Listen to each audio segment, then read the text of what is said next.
Путин резко меняет планы. Приказ к штурму с воздуха, срочное обращение к Западу и к военным. Новый удар орешникам. Киев на чеку. Москва предупредила Вашингтон об атаке. Экстренный запрос 20 миллиардов на огонь для России. В чем суть? До $1000 за день на штурме и выше 10 тысяч за службу. Масштабная реформа армии. Ставка на иностранцев. Детали изменений. Никаких секретов. Новый отчет нацразведки США. Найдены 40 биолабораторий в Украине. Заявление Америки и ответ Москве. Русский язык без защиты. Запуск вступления Молдовы и Украины в ЕС. Миллиарды для успешной сделки. Детали переговоров между Ираном и США. Как решили закончить войну. Об этом и не только, досмотрите. Друзья, всем привет, это «Время прятков». Коротко, четко и по делу о том, о чем говорят в мире. 13 июня на календаре. Вновь всем говорю спасибо, что ищете и находите выпуски вручную, если они не появляются на главной странице. И спасибо вам за подписку на канал. Я начинаю. Внезапный шаг вперед. Брюссель заявляет о новом этапе на пути вступления Украины и Молдовы в ЕС. Уже в ближайший понедельник, 15 июня, официально открывается первый переговорный кластер. Согласие на старт процесса дали все страны блока. Об этом сообщили президент Евросовета Антонио Кошта и глава Еврокомиссии Урсула фон дер Ляйен. Речь идет о запуске межправительственной конференции, на которой откроют кластер по основополагающим вопросам, базовым принципам вступления. В него входят ключевые требования ЕС – это верховенство права, работа демократических институтов и соблюдение фундаментальных ценностей Союза. В Брюсселе подчеркивают, что расширение – это стратегический выбор, который должен усилить мир, безопасность и стабильность в Европе. Русский язык исключен из-под защиты в Украине. Теперь официально. Зеленский в День России подписал закон, который исключает русский из перечня языков, подпадающих под действие Европейской хартии региональных языков и языков меньшинств. Теперь режим особой поддержки и защиты сохранится для других языков нацменьшинств и коренных народов, но не для русского. Спикер Верховной Рады Украины Руслан Стефанчук назвал это решение справедливым и заявил, что Украина приводит свое законодательство в соответствие с обновленным толкованием Европейской хартии. Послушайте. Язык государства-агрессора не может пользоваться инструментами защиты, созданными для поддержки языков коренных народов и национальных меньшинств. Украина защищает государственный язык, уважает языковое и культурное разнообразие и лишает российское имперское влияние привилегий, которыми оно годами злоупотребляло. Это решение о достоинстве, справедливости и языковой безопасности Украины. Американские самолеты-невидимки F-35 вошли в польское небо. Варшава официально получила первые истребители 5-го поколения, считающиеся одними из самых технологичных и малозаметных боевых самолетов в мире. Варшава заказала 32 таких самолета и стала первой страной восточного фланга НАТО, получившей эти машины. На церемонии президент Польши Кароль Навроцкий назвал партнерство США жизненно важным, а представитель Госдепа Томас Динана заявил, что Польша является образцовым союзником Вашингтона. Появление F-35 значительно усиливает военные возможности страны, граничащей с Россией, Белоруссией и Украиной, пишет Рейтер. Передача самолетов стала одним из крупнейших этапов модернизации польских ВВС за последние десятилетия. Польский пилот, использующий американское оборудование и американские технологии, демонстрирует, что стратегические отношения и партнерство между Польшей и Соединенными Штатами сегодня крайне необходимы как Польше, так и США. Дамы и господа, это партнерство основано на столетиях и десятилетиях общих для обеих стран ценностей – приверженности свободе, независимости, суверенитету и демократии. До $1000 за день на штурме и ставка на иностранных добровольцев. Минобороны Украины объявила о масштабной реформе армии. В ведомстве заявили, что украинские пехотинцы станут одними из самых высокооплачиваемых военнослужащих в мире. Средний доход на передовой оценивается в 300 тысяч гривен в месяц, а максимальный может достигать 460 тысяч гривен. Это более 10 тысяч долларов. За участие в штурмовых действиях военным обещают дополнительные выплаты до 40 тысяч гривен в сутки. Это практически $1000 за бои на нуле. Одновременно Киев запускает новые контракты с фиксированными сроками службы и гарантированной отсрочкой от мобилизации после их завершения. Еще одна громкая инициатива – это открытие рынка рекрутинга иностранцев. Власти рассчитывают, что в перспективе более половины штурмовиков и пехотинцев будут составлять граждане других стран. Для этого спецкомпании займутся набором добровольцев за рубежом. Также Минобороны обещает повысить выплаты командирам и начать постепенное увольнение военнослужащих, которые дольше всех находятся на фронте. Кроме того, вводится и оплата за взятие россиян в плен и даже за рукопашные бои с последующей ликвидацией. Цитирую. 250 тысяч гривен за каждого взятого в плен противника распределяется между военнослужащими, принимавшими участие в захвате противника в плен. 25 тысяч гривен за каждого уничтоженного противника в стрелковом и рукопашном бою при условии подтверждения видеофиксацией.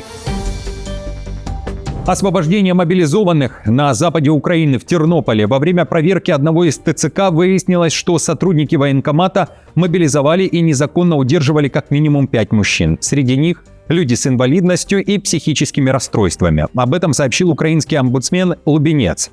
С проверкой в тернопольский ТЦК нагрянули представители омбудсмена. Они сняли видео в казарме военкомата.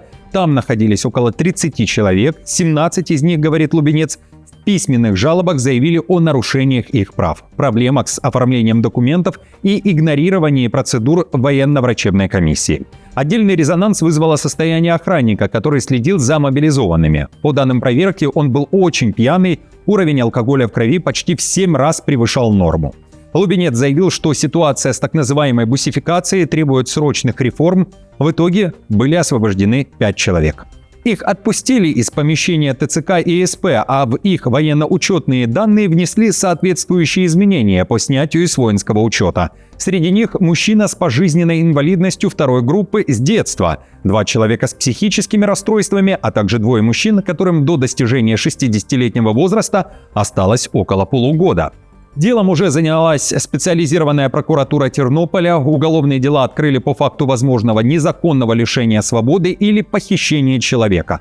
Параллельно с такими событиями сотрудники ТЦК жалуются, что их детей травят. В Измаиле, Одесской области, детям военнослужащих военкоматов цепляют на спину таблички с аббревиатурой ТЦК или оскорблениями в адрес ТЦК. Об этом рассказал замначальника Измаильского ТЦК Владимир Чабан. По его словам, сотрудники военкомата переживают за безопасность своих семей. Поэтому, когда я общаюсь и привожу анализ проведенных действий по работе той или иной группы, особенно после случаев попадания в интернет-ресурсы, они говорят, что мы банально переживаем. 700 тысяч российских солдат перешли границу Украины. Именно такая группировка РФ задействована сейчас на фронте в войне. Об этом накануне заявил Путин. На встрече со штурмовиками в Кремле он уверял, что именно пехота и штурмовые подразделения ставят точку в выполнении боевых задач. Россия, по словам Путина и докладов, продвигается. А после прозвучали заявления и для Киева. Путин резко меняет планы и приказывает штурмовать Украину с воздуха еще сильнее. И будем наращивать наши удары по инфраструктуре противника, так, чтобы отбить у них желание нападать на наши гражданские объекты. Кроме того, Путин обратился к Западу, уверяет, что Москва готова к переговорам и миру, но с учетом российских национальных интересов и без ультиматумов. Западу он решил пригрозить, что попытки нанести России стратегическое поражение не удадутся никогда. Мы добьемся этого. Здесь сомнений не может быть ни у кого. И только один можем дать совет нашим недругам. Не воюйте с Россией. Никогда не пытайтесь этого делать. И давайте жить дружно, так, и решать все вопросы с помощью переговоров. Но это должны быть переговоры, а не ультиматумы в наш адрес. Украина при этом экстренно запросила помощь Запада. Киев попросит $20 миллиардов, чтобы заставить Россию гореть. Именно под таким заголовком вышла статья издания «Политика». Речь об ударах по военным объектам и НПЗ. Один из украинских чиновников заявил изданию, далее цитата, «Все видят, что Россия горит, и мы хотим, чтобы она горела еще сильнее, но для этого нам нужно финансирование». Конец цитаты. В Киеве говорят, что сейчас имеют преимущество в дальнобойных атаках, которые без дополнительных денег могут потерять, а Москва сможет вернуть инициативу себе. Параллельно с заявлениями Путина Украина заявляет о том, что в ближайшие дни Россия готовится нанести новый удар орешникам, о чем уже предупредила США, а Штаты, в свою очередь, предупредили Киев. Зеленский экстренно обратился к украинцам и призвал не игнорировать тревоги. Вместо мира они выбирают ракеты. Никаких других карт у них нет. Мы должны рассчитывать на свою силу и свою бдительность. Обязательно берегите жизни. Напомню, Путин 4 июня признавался, что Москва в последний раз ударила 2 орешниками. Удары были не боевыми по территории Донецкой области и по Белой церкви, как сказал Путин, по Сараю. Украина же заявляла, что прилеты пришлись по горожанам. Лукашенко назвал сроки завершения войны в Украине. По его словам, при наличии политической воли, которую Лукашенко называет желанием нескольких человек, война между Россией и Украиной может завершиться уже в 2026 году. Такое заявление прозвучало в эфире «Аль-Арабия». В Минске уверены, что судьба войны как в Украине, так и на Ближнем Востоке зависит от решений нескольких мировых лидеров и возможностей для ее прекращения сейчас больше, чем раньше. Как никогда раньше мы имеем такую возможность прекратить эти войны. Все зависит от желания буквально нескольких человек. Если такое желание будет, то эти войны можно закончить в этом году точно. И даже конфликт России и Украины можно в этом году закончить. Что касается Ближнего Востока, там и вариантов других нет. Там нет вариантов, как прекратить войну. И она в этом году будет прекращена. Тестовые удары России по НАТО силы Москвы в ближайшей перспективе могут совершить ограниченное нападение на одну из стран Альянса, чтобы проверить его единство и готовность к коллективной обороне. Об этом пишет Bloomberg со ссылкой на отчет парламентской комиссии Швеции по вопросам обороны. В документе говорится, что такой сценарий возможен, если Кремль сочтет политические условия благоприятными, даже без полного военного превосходства. Тревожные звоночки, сказано в отчете, это формирование новых подразделений в районе Ленинградской области и усиление военного присутствия России в Арктике и на Кольском полуострове. Отдельно подчеркивается, что прежние оценки о необходимости нескольких лет для восстановления армии России пересматриваются. Теперь шведская военная разведка считает, что Москва уже располагает возможностями для ограниченных операций за пределами Украины. Нацразведка США рассекретила документы о более чем 120 биологических лабораториях в 30 странах мира, финансировавшихся американским правительством, включая объекты в Украине. Глава разведки Тулси Габбард заявила, что информация о масштабах этой программы долгое время скрывалась от общественности, а представители администрации Байдена отрицали существование финансируемых США биолабораторий. Среди опубликованных 12 июня материалов есть документы, подтверждающие финансирование и поддержку более 40 биологических лабораторий на территории Украины, которые занимались исследованиями опасных патогенов, диагностикой заболеваний и эпидемиологическим мониторингом. В одном из рассекреченных документов американская разведка отмечает, что отдельные объекты могут использоваться Россией в информационных операциях и что Москва распространяет пропагандистские заявления о якобы ведущейся в Украине разработке биологического оружия. При этом опубликованные материалы не содержат доказательств существования украинской программы биологического оружия и описывают лаборатории как объекты биобезопасности, здравоохранения и ветеринарных исследований. В одном из рассекреченных материалов американская разведка отмечает, что Институт экспериментальной и клинической ветеринарной медицины в Харькове остается потенциальной целью российских информационных операций и что у американцев были опасения, что именно этот объект мог быть либо захвачен силами РФ или поврежден в результате атак в условиях вооруженного конфликта. Управление директора национальной разведки продолжит тесно сотрудничать с партнерами по всему правительству для выявления местонахождения этих лабораторий, определения того, какие патогены в них содержатся, а также для прекращения опасных исследований по усилению функций, которые угрожают здоровью и благополучию американского народа и людей во всем мире, заявила директор национальной разведки Габбард. Трамп поддержал позицию Ирана. Накануне вечером президент США опубликовал в своем True Social пост иранского министра иностранных дел Аракчи, фактически дав понять, что разделяет его оценку ситуации касательно сделки между Вашингтоном и Тегераном. Отмечу, что глава МИД Ирана написал в соцсети X, что исламабадский меморандум о взаимопонимании между двумя странами как никогда близок к окончательному согласованию. Он призвал СМИ не спекулировать на содержании документа до его официального утверждения. В соответствии с нашим ответственным и прозрачным подходом все детали будут своевременно представлены общественности.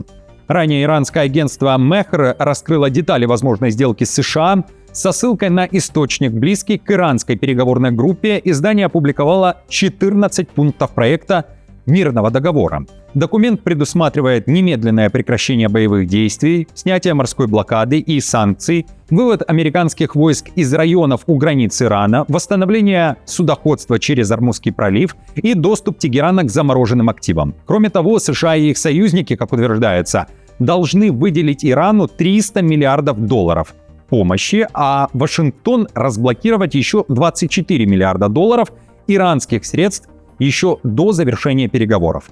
В обмен Тегеран должен подтвердить приверженность договору о нераспространении ядерного оружия, и Трамп заявил, что все эти условия не имеют ничего общего с теми, которые были согласованы в письменном виде. При этом в канцелярии Нетаньяху говорят, что окончательное соглашение между Ираном и США будет включать вывоз обогащенного урана и ограничения на производство ракет Тегераном.